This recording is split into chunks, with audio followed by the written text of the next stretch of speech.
Godmorgen Aarhus. En lille videohilsen fra Manila. Jeg er kommet godt herned.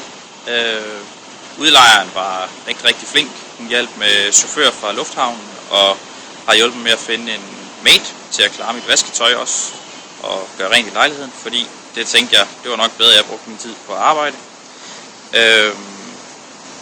Lejligheden ligger små 3 km fra kontoret af, så jeg var ude at finde en cykel, og så er jeg udstyret med masser af lys, og har købt en cykelhjelm også, fordi trafikken hernede er lidt som at spille videospil. Der er bare ikke flere liv indblandet i det her, end det ene, jeg har i forvejen. Så I skal ikke lige fortælle det til min mor.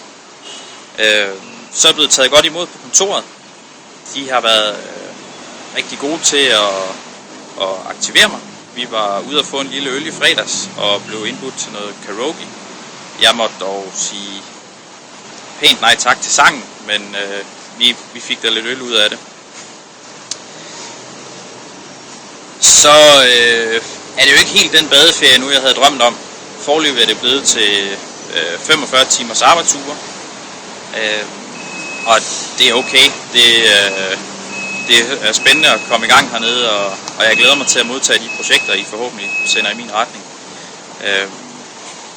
Og så må vi se, om ikke jeg får tid til at tage en tur på stranden senere. Men det var det for denne gang. Ha' det godt, og skriv.